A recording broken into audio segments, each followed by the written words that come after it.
Here we are, beautiful February morning. It's like 60 degrees out, and this car is doing pretty good, this old Taurus we got. It's not the best car in the world, but for a used car, it's not bad. The kid's been driving it, and he says it's pulling, and brakes feel funny, and blah, blah, blah. So anyway, took it for a ride, and one of the calipers is sticking. It pulls, you know, it does all kinds of cool things. So something's going on with the caliper. Probably the best thing to do is, you know, replace the whole caliper. I'll get it off and figure out what I'm going to do with it. But that's not what the video is about. The video is about how to see which caliper is actually sticking. Pretty easy. You can see I got a car. I got it up on 2 jacks, so both front wheels are off the ground.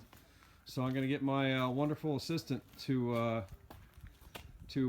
push on the brake. And this car's still warm. I just had it out.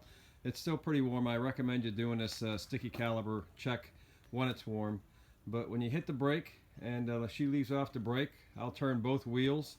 And one wheel's going to turn pretty easily, and the other wheel's not going to turn very easily. So the one that doesn't turn very easily, that is, I know you're gonna not believe this, but that's the one with the sticky caliper.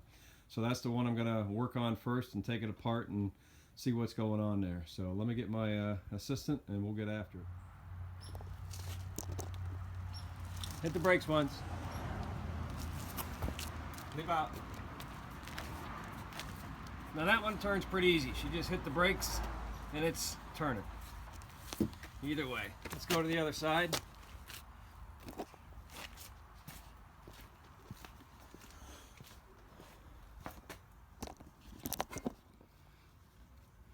Hit the brakes again. Leave them out. Hit them hard this time.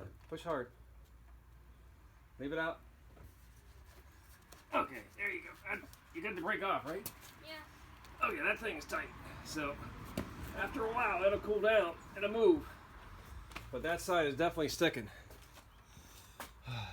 So, now we know which side's sticking. Of course, we tear it apart. Piece of cake. Either get a new caliper. A caliper is about probably 50, 60 bucks. Or we can fiddle with tearing, you know, just taking a piston out. There might be some crud and corruption in there you can get rid of and be on the cheap. So I'll take it apart and figure it out. But again, this is how just to figure out which caliper is sticking. Once you get your wonderful assistant to push on the brakes with both front wheels off the ground, you'll be able to see once they leave the brake off which caliper is hanging up on you, which one's giving you problems. So I hope you enjoyed the video and have fun.